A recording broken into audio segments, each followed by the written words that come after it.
بسم اللہ الرحمن الرحیم الحمد للہ وکفی وسلام علی عبادہ الذین اصطفی اما بعد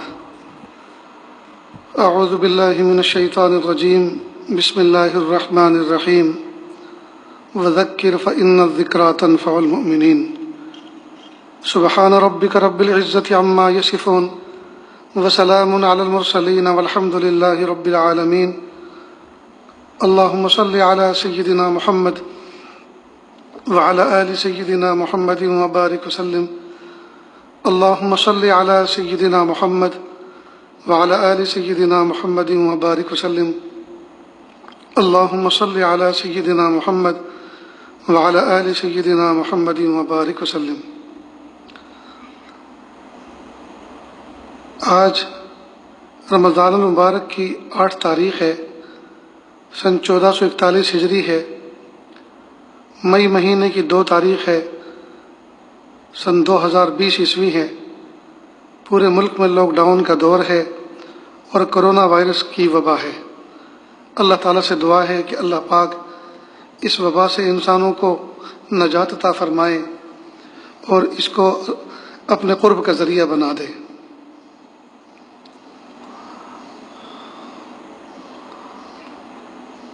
آج کے دور میں جس زمانے میں ہم زندگی گزار رہے ہیں، طرح طرح کے فتنے اور طرح طرح کی آزمائشیں ہیں۔ ان آزمائشوں میں ہمیں کس طرح سے گزرنا ہے، کیسے زندگی گزارنی ہے، پیارے محبوب صلی اللہ علیہ وسلم نے ہمیں بہت پیارا دین دے کر، تعلیمات دے کر آگاہ پہلے سے فرما دیا ہے۔ محبوب صلی اللہ علیہ وسلم کی ایک دعا ہے جو محبوب صلی اللہ علیہ وسلم کی معمولات میں داخل تھی، اللہم انی اعوذ بک من الفتن ما ظہر منہا وما بطن۔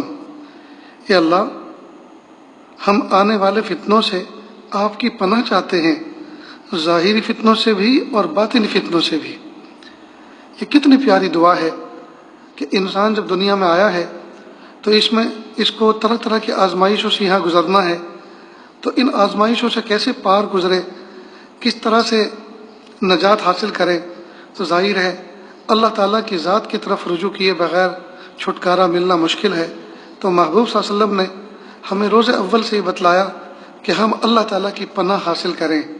اللہم انی اعوذ بک، اعوذ کے معنی ہیں گویا چمٹ کے پناہ مانگنا۔ جیسے کوئی بچہ چھوٹا سا ہو، منا سا ہو، اور اس کو کوئی خطرہ نظر آ رہا ہو تو اپنے ابو کے پیروں سے چمٹ جاتا ہے اور کہتا ابو بچا لیجئے، تو باپ جھکتا ہے، اس کو اور اپنی پناہ میں لے لیتا ہے۔ تو اعوذ بک، اللہم انی اعوذ بک، کہ اللہ ہم آنے والے فتنوں سے آپ کی پناہ چاہتے ہیں۔ اللہم انی اعوذ بک من الفتن ما ظہر منہا وما بطن، ظاہری فتنوں سے بھی اور باطنی فتنوں سے بھی۔ تو محبوب صلی اللہ علیہ وسلم کی کتنی پیاری دعا ہے، ہمیں چاہیے کہ ہم اس کو اپنا معمول بنا لیں۔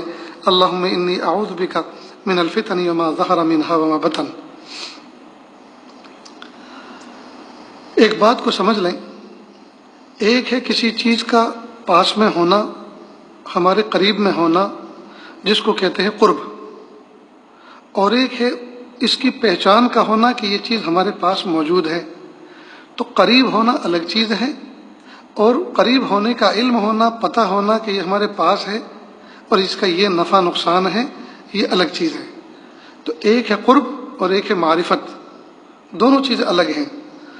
بہت ساری چیزیں ہمارے پاس ہوتی ہیں، لیکن کسی جگہ اس کا فائدہ ظاہر ہوتا ہے تو ہم سوچتے ہیں ارے یہ چیز تو ہمارے پاس بھی موجود ہے، اور پھر آدمی اس کو سنبھال کے رکھتا ہے۔ جب تک اس کا فائدہ معلوم نہیں تھا، وہ پاس میں تو تھی لیکن اس کی اہمیت نہیں تھی، اس کی قدر نہیں تھی، اور جب اس کا فائدہ معلوم ہو گیا تو اس کی قدر بڑھ گئی اور اس کو سنبھال کے رکھنے لگے۔ اللہ پاک نے ہمیں دین اسلام عطا فرمایا، یہ اللہ کی بڑی نعمت ہے، لیکن اس دین کی نعمت ہونے پر ہمیں اس بات کا احساس نہیں ہے کہ ہمارے پاس نعمت ہے اللہ کی۔ جیسے جس کے گھر میں پیٹ بھر کے کھانا ہر وقت دستیاب ہوتا ہے، کھانے پینے کی ہر چیز دستیاب ہوتی ہے، تو وہ ان کھانے پینے کی چیزوں کو، نعمتوں کو نعمت نہیں سمجھتا، اس لیے کہ اس کی اہمیت ہی نہیں۔ اہمیت تو تب معلوم ہو جب کبھی 2-4 دن کے فاقے ہوں، اور تب کبھی ایک سوکھا ٹکڑا اور لقمہ ملے تب پتہ چلے گا کہ کھانے پینے کی کیا نعمت ہے۔ تو اللہ پاک نے ہمیں ایمان دیا ہے پیدائشی طور پر، لہٰذا ہمیں اس کی اہمیت کا پتہ نہیں ہے۔ صحابہ کرام اس کی اہمیت کو جانتے تھے، اور اس کی وجہ ایک یہ بھی تھی کہ انہوں نے کفر کی ظلمات کو دیکھ رکھا تھا، اور کفر کی ظلمات سے نکل کر، اندھیروں سے نکل کر وہ اسلام کے اجالے میں آئے تھے، اس لیے ان کو اس کی قدر تھی۔ نیز کفر کے نقصان سے انہوں نے نقصان اٹھایا ہوا تھا، اس سے ڈسے ہوئے تھے، پھر ایمان کی ٹھنڈی چھاؤں میں آ کر اس سے وہ لطف اندوز ہوئے، ان کو اس کی نعمت کی قدر تھی۔ اللہ پاک نے مجھے آپ کو بن مانگے ایمان عطا فرما دیا، بن مانگے کلمہ گو ماں کی چھاتی سے دودھ پینا نصیب فرما دیا، بن مانگے ہم نے اسلامی ماحول میں آنکھیں کھولی، ہمیں اس کی قدر نہیں ہے۔ ہمیں چاہیے کہ ہم اس نعمت پر اللہ کا شکر ادا کریں۔ جس طرح سے کھانے پینے کی نعمتوں پہ ہمارے اوپر شکر واجب ہے، ایمان کی نعمت پر بھی ہم پر شکر واجب ہے کہ ہم اللہ کا شکر ادا کریں۔ پیارے اللہ، آپ نے ہمیں ایمان کی دولت عطا فرمائی، اور اسپیشل الگ سے ضمناً نہیں کہ کھانے کی دعا پڑھ لی اور دعا کے ساتھ ساتھ اسلام کا شکر ادا ہو گیا، نہیں، وہ تو ہے ہی، لیکن اس کے علاوہ اسپیشل ہم وقت نکالیں اور وقت نکال کر اللہ تعالیٰ سے دعا کرنے والے بنیں، پھر دیکھیے انشاءاللہ کتنا نفع ہوگا۔ اللہ تعالیٰ فرمایا لئن شکرتم لأزیدنکم، تم اگر شکر کرو گے تو ہم تمہاری نعمتوں میں اور زیادہ اضافہ کریں گے۔ تو اسلام کی نعمت پر اگر ہم اللہ تعالیٰ کا شکر ادا کریں گے تو اللہ تعالیٰ اس کی ہمیں قدردانی بھی عطا فرمائیں گے، اور اللہ پاک اس میں اضافہ بھی فرمائیں گے۔ یہ عزیز اس موقع پر ایک شعر پڑھا کرتا ہے کہ ہمارا حال بالکل اسی نوجوان بچے جیسا ہے جو تیل بیچتا پھر رہا تھا، نو عمر تھا۔ تو ایک شخص پڑھا لکھا دروازے پر آیا اور آ کر پوچھا، بیٹا تم تیل بیچ رہے ہو، یہ عمر تو تمہاری پڑھنے کی تھی۔ کہ جی میں پڑھا ہوا ہوں۔ کیا پڑھے ہو؟ کہ میں فارسی پڑھا ہوا ہوں۔ اس زمانے میں فارسی کا پڑھا لکھا ہونا ایسا قابل سمجھا جاتا تھا جیسے آج کے دور میں انگریزی پڑھا لکھا آدمی قابل سمجھا جاتا ہے۔ تو اس نے فوراً ماتھے میں ہاتھ مارا اور کہا، پڑھی فارسی اور بیچے تیل، یہ دیکھو قدرت کے کھیل۔ اور کسی نے کہا کہ نہیں، شعر اصل میں یوں نہیں ہے، شعر یوں ہے، پڑھا پارس بیچے تیل، یہ دیکھو قدرت کے کھیل۔ اور معاملہ اصل میں یہ بنا تھا، جب وہ نوجوان بچہ تیل بیچتا پھر رہا تھا تو ایک جوہری دروازے پر آیا اور کہا، یہ بیٹا ادھر آؤ، ہمیں بھی تیل کی ضرورت ہے، ذرا بتاؤ کیا بھاؤ ہے۔ تو اس نے اپنے جھولے میں سے، جہاں اس نے ترازو بھی رکھی ہوئی تھی اور ساتھ میں وزن کے لیے، پیمائش کے لیے ایک وزن بھی رکھا ہوا تھا، اور وزن جو ہے وہ آج کے دور میں جس طرح سے پرٹیکولر وزن ہوتے ہیں، 1 کلو 2 کلو 3 کلو کے گورنمنٹ سے منظور شدہ، اس طرح کا نہیں ہوا کرتا تھا، بلکہ کوئی پتھر، کوئی میٹل آدمی وزن کے طور پہ ساتھ رکھتا تھا اور کہتا تھا، یہ جو وزن ہے جو میں آپ کو دکھا رہا ہوں، اس کے ہم وزن اتنے میں دیتا ہوں۔ تو اس نے اپنے تھیلے میں سے ترازو بھی نکالی اور ایک پتھر نکالا اور وہ دکھایا کہ یہ دیکھ لو، اس کے ہم وزن اتنے میں دوں گا۔ اب اس جوہری نے جب اس پتھر پہ کو دیکھا، اس کو ہاتھ میں لیا، تو اس کی تو آنکھیں پھٹی کی پھٹی رہ گئی، اور اس نے اس وقت کہا، پڑھا پارس اور بیچے تیل، یہ دیکھو قدرت کی کھیل۔ پارس اصل میں بہت قیمتی پتھر ہوتا ہے، کہتے ہیں اس کا خاص استعمال اگر خاص انداز سے کیا جائے تو کوئی بھی میٹل سونا بن جاتا ہے۔ تو کہا اتنا قیمتی پتھر، اگر اس کو یہ پتہ چل جائے کہ اس کا فائدہ کیا ہے، یہ صرف پتھر ہی کو یہ بیچ دے تو اس کو اتنی قیمت ملے گی کہ اس کو یہ زندگی بھر آرام سے بیٹھ کر کھائے گا۔ لیکن اس کے پاس پارس تو پڑا ہے، لیکن اس کو اس کی معرفت نہیں اور پہچان نہیں، اس کا علم نہیں ہے کہ یہ کتنی قیمتی چیز ہے۔ ٹھیک بالکل اسی طرح ہمارا حال ہے کہ ہمیں اللہ پاک نے دین عطا فرمایا، اسلام عطا فرمایا، اس کے احکام ہمارے سامنے رکھے، اس کے مواقع اللہ پاک نے عطا فرمائے کہ ہم اس کے احکام کو وقتاً فوقتاً ادا کریں، لیکن ہمیں اس کی قدر نہیں ہے کہ اللہ پاک نے کتنی عظیم الشان دولت ہمیں عطا فرمائی ہے اور کتنا پیارا نور عطا فرمایا ہے۔ اللہ کے محبوب صلی اللہ علیہ وسلم نے اپنے زمانے میں صحابہ کرام کو بٹھا بٹھا کے سمجھایا کہ دیکھو دین پر ایسے چلو، اس طرح اس پر عمل کرو، اس کی خوبیاں یہ ہیں، اور اس دین پر چلتے ہوئے اگر کچھ تکلیف آئیں تو ان کو اس طرح سے برداشت کرو، اور اگر کوئی فتنہ اور کوئی آزمائش آئے تو ان فتنوں اور آزمائشوں میں آپ اس طرح کی دعائیں پڑھو، اس طرح اللہ کی طرف رجوع کرو، اللہ تعالیٰ اپنے حفظ و امان میں تمہیں لے لیں گے۔ اور دنیا میں اگر تم کسی آزمائش میں پھنس بھی گئے، کسی چکر میں آ بھی گئے، تو اللہ تعالیٰ تمہیں قیامت کے دن شہادت کا مرتبہ عطا فرمائیں گے، اللہ تعالیٰ تمہیں بخشائے لوگوں میں شمار فرمائیں گے۔ محبوب صلی اللہ علیہ وسلم نے ایک ایک چیز کھول کھول کے بیان فرمائی۔ آج کی اس مجلس میں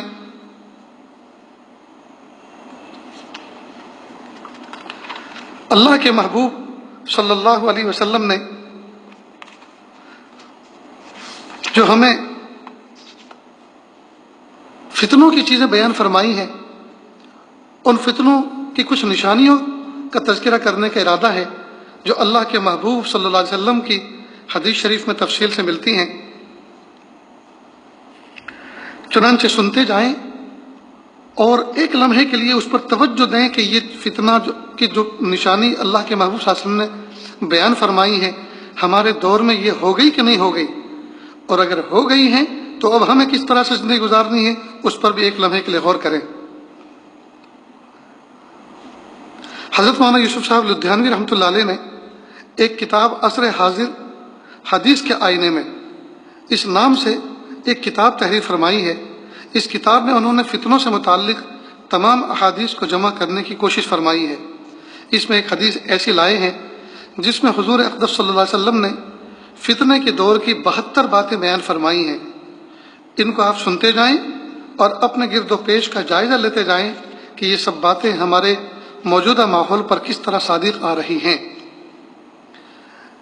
فرماتے ہیں، حضرت حذیفہ رضی اللہ عنہ سے روایت ہے، حضور اقدس صلی اللہ علیہ وسلم نے ارشاد فرمایا کہ قیامت کے قریب 72 باتیں پیش آئیں گی۔ لوگ نمازیں غارت کرنے لگیں گے۔ نمبر 1، لوگ نمازیں غارت کرنے لگیں گے، یعنی نمازوں کا اہتمام رخصت ہو جائے گا۔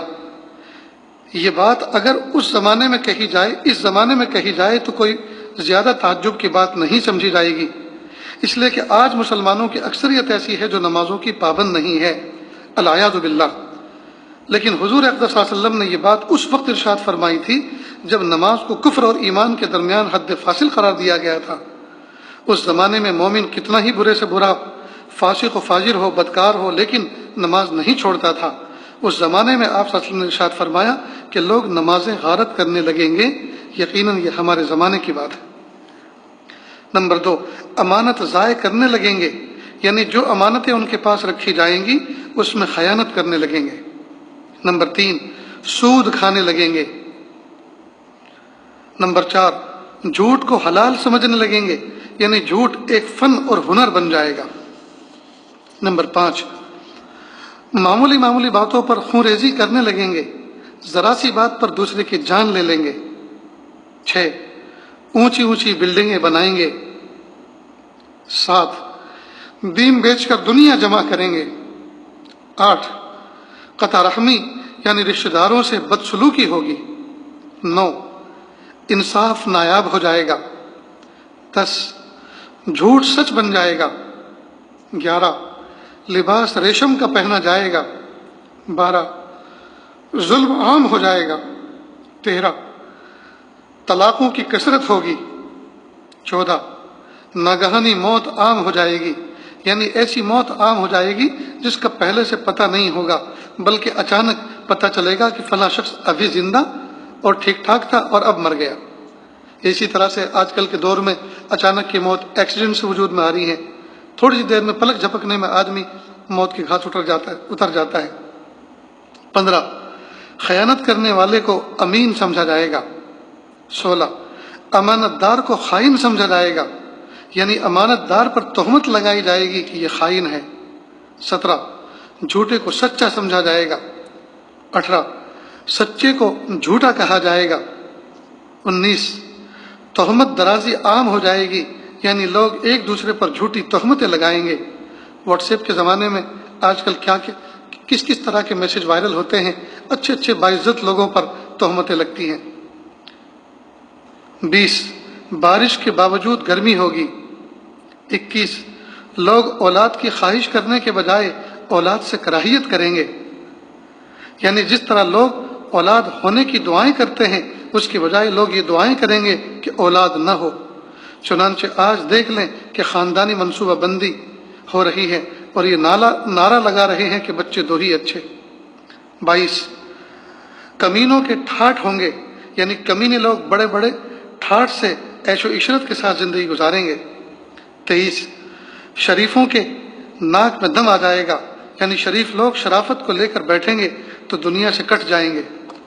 24 امیر اور وزیر جھوٹ کے عادی بن جائیں گے، یعنی سربراہ حکومت اور اس کے اعوان و انصار اور وزراء جھوٹ کے عادی بن جائیں گے اور صبح شام جھوٹ بولیں گے۔ 25 امین خیانت کرنے لگیں گے۔ 26 سردار ظلم پیشہ ہوں گے۔ 27 عالم اور قاری بدکار ہوں گے، یعنی عالم بھی ہیں اور قرآن کریم کی تلاوت بھی کر رہے ہیں مگر بدکار ہیں۔ اللہ ہم سب کی حفاظت فرما۔ پھر سنیے، عالم اور قاری بدکار ہوں گے، یعنی عالم بھی ہیں اور قرآن کریم کی تلاوت بھی کر رہے ہیں لیکن ساتھ میں بدکار بھی ہیں۔ اللہ ہم سب کی حفاظت فرما۔ 28 لوگ جانوروں کی کھالوں کا لباس پہنیں گے۔ 29 مگر ان کے دل مردار سے زیادہ بدبودار ہوں گے، یعنی لوگ جانوروں کی کھالوں سے بنے ہوئے اعلیٰ درجے کے لباس پہنیں گے لیکن ان کے دل مردار سے زیادہ بدبودار ہوں گے۔ 30 اور ایلوے سے زیادہ کڑوے ہوں گے۔ 31 سونا عام ہو جائے گا۔ 32 چاندی کی مانگ ہوگی۔ 33 گناہ زیادہ ہو جائیں گے۔ 34 امن کم ہو جائے گا۔ 35 قرآن کریم کے نسخوں کو آراستہ کیا جائے گا اور اس پر نقش و نگار بنایا جائے گا۔ 36 مسجدوں میں نقش و نگار کیے جائیں گے۔ 37 اونچے اونچے مینار بنیں گے۔ 38 لیکن دل ویران ہوں گے۔ 39 شرابیں پی جائیں گی۔ 40 شرعی سزاؤں کو معطل کر دیا جائے گا۔ ابھی اسی ہفتے کی بات ہے، پچھلے ہفتے کی، کہ سعودی عرب میں کوڑے لگانے کی سزا کو منسوخ کر دیا گیا۔ ہائے ہائے۔ 41 لونڈی اپنے آقا کو جنے گی، یعنی بیٹی ماں پر حکمرانی کرے گی اور اس کے ساتھ ایسا سلوک کرے گی جیسے آقا اپنی کنیز کے ساتھ سلوک کرتا ہے۔ 42 جو لوگ ننگے پاؤں ننگے بدن غیر مہذب ہوں گے وہ بادشاہ بن جائیں گے۔ کمینے اور نیچ ذات کے لوگ جو نسبی اور اخلاق کے اعتبار سے کمینے اور نیچ درجے کے سمجھے جاتے ہیں وہ سربراہ بن کر حکومت کریں گے۔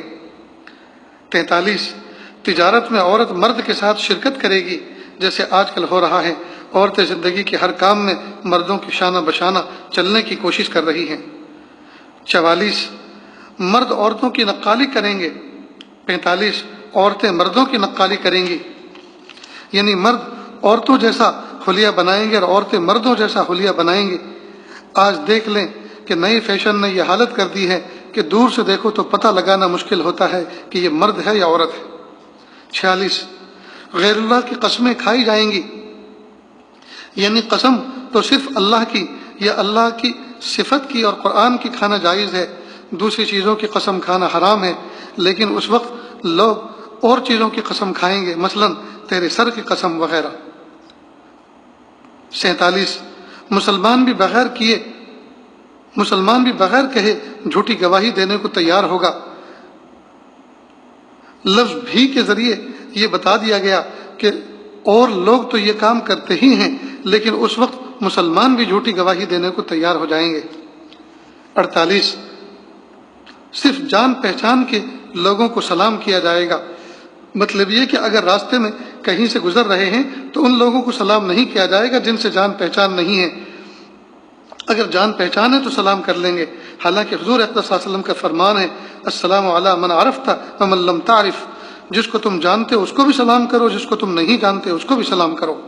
خاص طور پر اس وقت جب کہ راستے میں اکا دکا آدمی گزر رہے ہوں تو اس وقت سب آنے جانے والوں کو سلام کرنا چاہیے، لیکن اگر آنے جانے والوں کی تعداد بہت زیادہ ہو اور سلام کی وجہ سے اپنے کام میں خلل آنے کا اندیشہ ہو تو پھر سلام نہ کرنے کی بھی گنجائش ہے، لیکن ایک زمانہ ایسا آئے گا کہ اکا دکا آدمی گزر رہے ہوں گے تب بھی سلام نہیں کریں گے اور سلام کا رواج ختم ہو جائے گا۔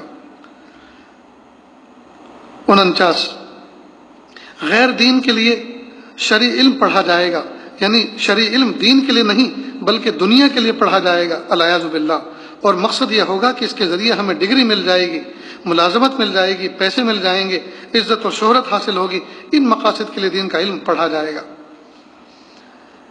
50 آخرت کے کام سے دنیا کمائی جائے گی۔ 51 مال غنیمت کو ذاتی جاگیر سمجھ لیا جائے گا۔ مال غنیمت سے مراد قومی خزانہ ہے، یعنی قومی خزانے کو ذاتی جاگیر اور ذاتی دولت سمجھ کر معاملہ کریں گے۔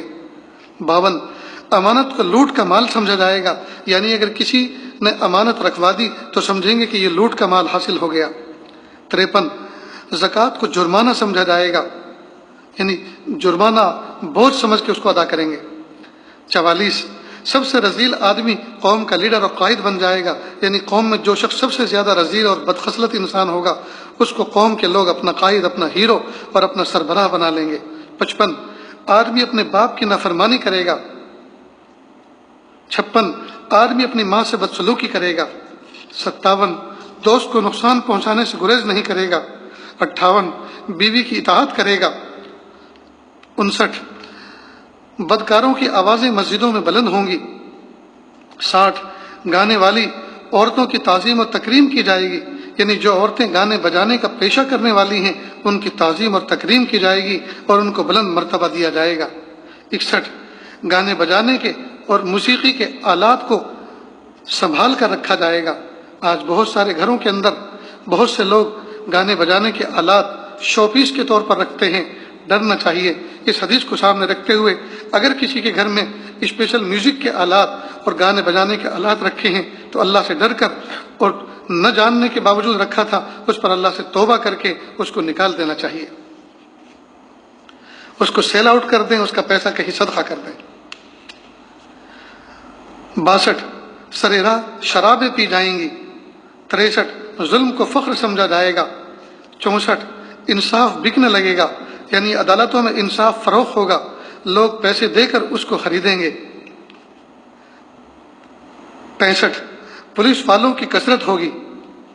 66 قرآن کریم کو نغمہ سرائی کا ذریعہ بنا لیا جائے گا، یعنی موسیقی کے بدلے قرآن کی تلاوت کی جائے گی تاکہ اس کے ذریعے ترنم کا حظ اور مزہ حاصل ہو، اور قرآن کی دعوت اور اس کو سمجھنے یا اس کے ذریعے اجر و ثواب حاصل کرنے کے لیے تلاوت نہیں کی جائے گی۔ 67 درندوں کی کھال استعمال کی جائے گی۔ 68 امت کے آخری لوگ اپنے سے پہلے لوگوں پر لعن طعن کریں گے، یعنی ان پر تنقیدیں کریں گے اور ان پر اعتماد نہیں کریں گے، اور تنقید کرتے ہوئے یہ کہیں گے کہ انہوں نے یہ بات غلط کہی اور یہ غلط طریقہ اختیار کیا۔ چنانچہ آج بہت بڑی مخلوق صحابہ کرام رضوان اللہ علیہم اجمعین کی شان میں گستاخیاں کر رہی ہیں، بہت سے لوگ ان ائمہ دین کی شان میں گستاخیاں کر رہے ہیں جن کے ذریعے دین ہم تک پہنچا، اور ان کو بیوقوف بتا رہے ہیں کہ وہ لوگ قرآن و حدیث کو نہیں سمجھے، دین کو نہیں سمجھے۔ آج ہم نے دین کو صحیح سمجھا ہے۔ پھر فرمایا کہ جب یہ علامات ظاہر ہوں تو اس وقت اس کا انتظار کرو کہ یا تو تم پر سرخ آندھی اللہ کی طرف سے آ جائے، یا زلزلے آئیں، یا لوگوں کی صورتیں بدل جائیں، یا آسمان سے پتھر برسیں، یا اللہ تعالیٰ کی طرف سے کوئی اور عذاب آ جائے، الیاذ باللہ۔ اب آپ ان علامات میں ذرا غور کر کے دیکھیں کہ یہ سب علامتیں ایک ایک کر کے کس طرح ہمارے معاشرے پر صادق آ رہی ہیں، اور اس وقت جو عذاب ہم پر مسلط ہے وہ در حقیقت انہی بدعملیوں کا نتیجہ ہے، انہی بدعمالیوں کا نتیجہ ہے۔ تو اللہ کے محبوب صلی اللہ علیہ وسلم نے ہمیں بہت پہلے ایک دعا فرما دی جس کو محبوب صلی اللہ علیہ وسلم خود اپنے معمول میں جاری رکھے ہوئے تھے، اللہم انی اعوذ بک من الفتن ما ظہر منہا وما بطن۔ ہمیں چاہیے کہ اس دعا کو ہم رٹ لیں، یاد کر لیں، اپنے بچوں کو بھی یاد کرائیں، خود بھی اس کو پڑھیں، کبھی آواز سے پڑھیں، خاموشی سے ہمیشہ پڑھتے رہیں، آواز سے اس لیے پڑھیں تاکہ دوسرے کے لیے بھی تذکیر ہو جائے، دوسرے کے لیے بھی سبق ہو جائے کہ اس دعا کو مجھے بھی پڑھنا چاہیے۔ اللہم انی اعوذ بک من الفتن ما ظہر منہا وما بطن۔ اے اللہ، ہم آنے والے فتنوں سے آپ کی پناہ چاہتے ہیں، ظاہری فتنوں سے بھی اور باطنی فتنوں سے بھی۔ حقیقت تو یہ ہے کہ یہ 72 فتنے جو آپ کے سامنے ذکر کیے گئے، بیان کیے گئے، یہ سارے کے سارے ہمارے زمانے میں تقریباً 99% ظاہر ہو چکے ہیں، اور اللہ تعالیٰ کے عذاب بھی طرح طرح کی شکلوں میں ہمارے اوپر ظاہر ہو رہے ہیں۔ جیسا کہ مستقل آج کے دور میں ہم جو 40 دن سے زیادہ بیت گئے ہیں، ہم جو کرونا وائرس کی وبا سے گزر رہے ہیں، یہ بھی تو اللہ پاک کا ایک عذاب ہے، لیکن ہم ہیں کہ ہم ابھی بھی اس سے عبرت نہیں پکڑ رہے، ابھی بھی غفلت بھری زندگی ہے، ابھی بھی انٹرنیٹ کے تماشے ہیں، ابھی بھی واٹس ایپ پہ بے محابہ باتیں ادھر سے ادھر منتقل کی جا رہی ہیں، ابھی بھی جو ہے اس شاپ قسم کے لوگ اور فاسد قسم کا عشق رکھنے والے حرام قسم کی لذتیں اس سے حاصل کر رہے ہیں۔ ظاہری بات ہے اب اور کیا اس سے بڑے عذاب کا انتظار ہے کہ تب ہم سدھریں گے۔ اللہ ہم سب کی حفاظت فرمائے، اللہ کہنے سننے سے زیادہ عمل کی توفیق عطا فرمائے۔ وآخر دعوانا ان الحمد للہ رب العالمین۔ دعا کر لیجیے۔ بسم اللہ الرحمن الرحیم، الحمد للہ رب العالمین، الرحمن الرحیم، مالک یوم الدین، ایاک نعبد و ایاک نستعین، ایاک نعبد و ایاک نستعین، ایاک نعبد و ایاک نستعین، اہدنا الصراط المستقیم، صراط الذین انعمت علیہم غیر المغضوب علیہم ولا الضالین، آمین یا رب العالمین۔ پیارے اللہ، ہم ظاہر میں آپ کے بندے اور بندیاں ہیں، حقیقت میں نہایت گندے ہیں۔ اللہ ہمارے دلوں کی گندگی کو دور فرما، ہمیں اپنی بندگی کا سلیقہ عطا فرما، شرمندگی والے کاموں سے ہماری حفاظت فرما، برے دن سے، بری بات سے، بری رات سے، برے انجام سے ہماری حفاظت فرما، سوء خاتمہ سے ہماری حفاظت فرما۔ اللہ جی، یہ ہاتھ اٹھائے جانے کے قابل نہیں اور یہ زبان کو سوال کرنے کے قابل نہیں، آپ سے نہ مانگے تو کس سے مانگیں، آپ سے سوال نہ کرے تو کس سے سوال کریں۔ ایک کمزور ایک قوی کے دروازے پر، ایک سائل ایک سخی کے دروازے پر، ایک محتاج ایک غنی کے دروازے پر حاضر ہے۔ اللہ جی معاف کر دیجئے۔ اللہ جی، ہم نے تفسیر کی کتابوں میں پڑھا رحمان کے معنی ہیں بڑے بڑے گناہوں کو معاف کرنے والا، اور رحیم کے معنی ہیں بار بار معاف کرنے والا۔ اللہ جی، آپ بڑے بڑے گناہوں کو بھی معاف کرتے ہیں اور بار بار معاف کرتے ہیں۔ آپ نے کوئی لمٹ نہیں رکھی کہ 100 مرتبہ آپ معافی مانگو گے تو میں معاف کر دوں گا، اور 100 کے بعد اب فگر بڑھے گا تو اب ختم، اب کینسل، اب معاملہ بند، اب تمہارے اوپر توبہ کا دروازہ بند۔ میرے پیارے اللہ، آپ نے ایسی کوئی اپنے محبوب کے ذریعے سے بھی ہمیں خبر نہیں دی ہے۔ اے میرے پیارے رب، معاف کر دیجئے، معاف کر دیجئے، اچھے اللہ معاف کر دیجئے، اچھے رب معاف کر دیجئے، سونے اللہ معاف کر دیجئے، اچھے پیارے رب معاف کر دیجئے، معاف کر دیجئے، معاف کر دیجئے، معاف کر دیجئے۔ اگر آپ ہم سب کو معاف کر دیں، اللہ آپ کی شان میں کوئی کمی نہیں آ جائے گی، میرے پیارے اللہ کوئی کمی نہیں آ جائے گی۔ اور پیارے اللہ، اگر آپ ہم سب پر عذاب دے دیں، ہم سب کو عذاب دے دیں، ہم سب کو جہنم میں ڈال دیں، تو یہ آپ کا عین انصاف ہوگا، اس لیے کہ ہم نے کام بھی تو ایسے ہی کر رکھے ہیں۔ ہم نے اپنے لیے جہنم کے انگاروں کو دہکا رکھا ہے، ہم نے اپنی قبر میں کانٹے بو رکھے ہیں، ہم نے اپنی قبر میں سانپ اور بچھو پالے ہیں۔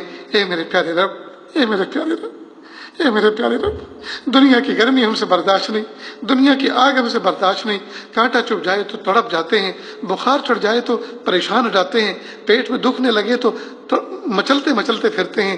اے میرے پیارے رب، اے میرے سونے رب، تکلیف برداشت کرنے کی عادت نہیں ہے، زحمت برداشت کرنے کی عادت نہیں ہے۔ اللہ جی، آپ ہمیں معاف کر دیجیے، معاف کر دیجیے، معاف کر دیجیے، معاف کر دیجیے۔ دھوبی بیٹا چاند سا بنا دیجئے، ایسے معاف کر دیجئے کہ پھر ہم کبھی گناہ نہ کریں، اور آپ ہم سے راضی ہو جائیے، اور ایسے راضی ہو جائیے کہ پھر کبھی ناراض نہ ہونا۔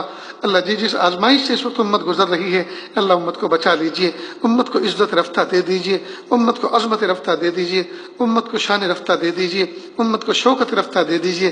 اللہ ہمارے دلوں کو اپنی محبت سے، یا اللہ اپنی محبت سے جگمگا دیجئے، اللہ اپنی محبت کا اجالا نصیب فرما دیجئے، معرفت کا نور عطا فرما دیجئے۔ اللہ گناہوں کی ظلمت سے یا اللہ ہمارے دلوں کی حفاظت فرما، یا اللہ گناہوں کو، یا اللہ ہماری سیئات کو حسنات سے مبدل فرما۔ رب کریم، سر میں سفیدی بھڑک اٹھی ہے، داڑھی کے بال سفیدی سے چمک اٹھے ہیں۔ اے میرے پیارے رب، جس طرح سے سیاہ بالوں کو آپ نے سفیدی سے بدل دیا، اللہ ہمارے دل کی سیاہی کو بھی سفیدی سے بدل دیجئے، ہمارے گناہوں کی سیاہی کو بھی یا اللہ سفیدی سے بدل دیجئے، نیکی سے بدل دیجئے۔ میرے پیارے اللہ، رحمت کا معاملہ فرما، عافیت کا معاملہ فرما۔ اللہ جی، اس وقت آپ کے بندے روزہ رکھے ہوئے آپ کے دربار میں ہاتھوں کا پیالہ بنا کر آپ سے بھیک مانگ رہے ہیں۔ اللہ بھوکے ہیں، اللہ جی پیاسے ہیں، اللہ جی محصور ہیں، اپنے اپنے گھروں میں مقید ہیں۔ یا اللہ، پچھلے رمضانوں میں جس طرح نعمت بھرے دسترخوان ہوا کرتے تھے، یا اللہ امت اس وقت پریشان، اللہ اس وقت امت پریشان، اللہ اس وقت امت پریشان، امت اس وقت پریشان۔ یا اللہ، مجھ تک ایسی خبر پہنچی، ہمارے ایک متعلق نے خبر دی، حضرت میں دودھ مل رہا ہے، نہ کوئی اپنی چکی پہ ہمارا آٹا پیستا ہے. جس علاقے میں رہتے ہیں ہندو بستی ہے، لوگ ہم سے نفرت کرتے ہیں، نہ ہمیں دودھ دیتے ہیں نہ ہمارا آٹا پیستے ہیں. کئی کلومیٹر پیدل چل کر آٹا پسوا کر لائے، کالی چائے بغیر دودھ کی پی رہے. اللہ انسانوں کو کیا ہو گیا؟ اللہ انسانوں کو کیا ہو گیا؟ انسانوں کو کیا ہو گیا؟ کیا یہ مسلمانوں کے اختیار میں ہے کہ وہ کرونا پھیلائیں؟ میرے پیارے رب آپ جانتے ہیں یہ تو آپ کی قدرت ہے، یہ تو جند من جنود اللہ ہے. یہ اللہ یہ تو آپ کا لشکر ہے. بندوں کو تو چاہیے تھا کہ آپ کے قدموں میں گر جاتے، وہ اپنی پیشانی رگڑ دیتے، وہ اپنے آپ کو ذلیل کر دیتے آپ کے سامنے، اور اپنے پاپوں کی معافی چاہتے، اپنے کیے دھروں کی معافی چاہتے، اور انسانوں کے ساتھ حسن سلوک کرتے. لیکن ہائے میرے پیارے رب، پتھروں کو پوچھ کر عقل پر پتھر پڑ گئے. ہائے میرے پیارے اللہ، آپ سنبھال دیجئے، آپ صحیح سمجھ دے دیجئے، آپ صحیح سمجھ دے دیجئے، آپ صحیح فہم دے دیجئے.